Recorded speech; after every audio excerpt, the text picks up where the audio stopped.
karışmaz değil mi? Bunlar karışmaz değil mi? Yok. Bildiğiniz gibi 2021 yılını geride bıraktık. 2021 yılı Aralık ayında arkadaşlar 8.924 ton kuru kayısı ihracatı gerçekleştirdik ve bunun karşılığında da yaklaşık 42.741.000 dolar da gelir elde etmiş olduk.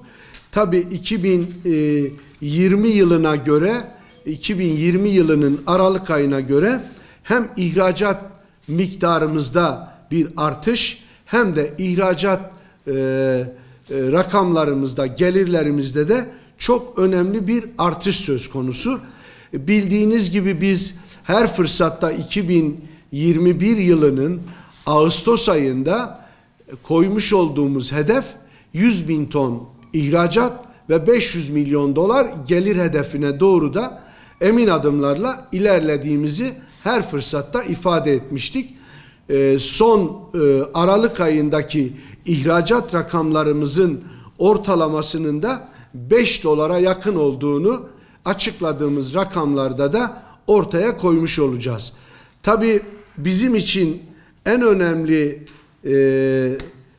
ihracat rakamlarımızda 2021 yılının Ağustos 1 ve 2021 yılının Aralık 31'i bizim için sezon diye adlandırdığımız dönemde kuru kayısı ihracatında çok önemli rakamlara ulaştık.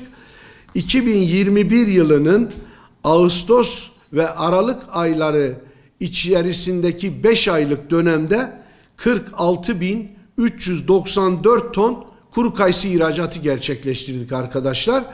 Bununla beraber de hem ülke ekonomisine hem de Malatya'mıza 196.633.000 dolar da gelir getirmiş olduk. 2020 yılının verilerine baktığımız zaman hem ihracat miktarlarımızda 3.000 ton artış sağlamış olduk hem de ihracat gelirlerimizde de yaklaşık 60 milyon dolar da gelir daha fazla gelir getirmiş olduk.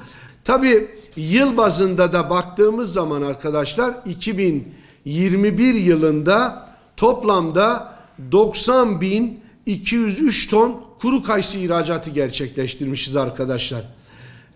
Bu çok önemli bir rakam. Yani dünyadaki bütün olumsuzluklara rağmen dünyadaki Covid-19 pandemisinin yaratmış olduğu ekonomideki daralmalar, insan hayatındaki kısıtlamalara rağmen kuru kayısı ihracatında 90.203 tonun ihracatı yakalamak gerçekten önemliydi. Burada 90.203 ton ihracata karşılık 347.905.000 dolar gelir elde etmişiz arkadaşlar.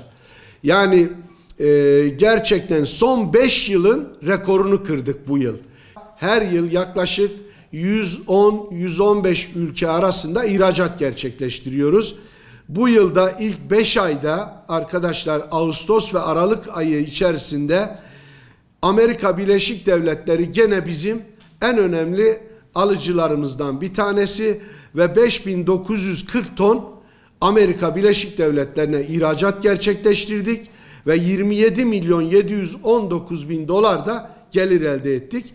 Tabii hemen arkasından Avrupa ülkeleri bizim için çok önemli. Fransa 3.870 ton, Almanya 3.210 ton olarak burada ihracatımız devam etmekte.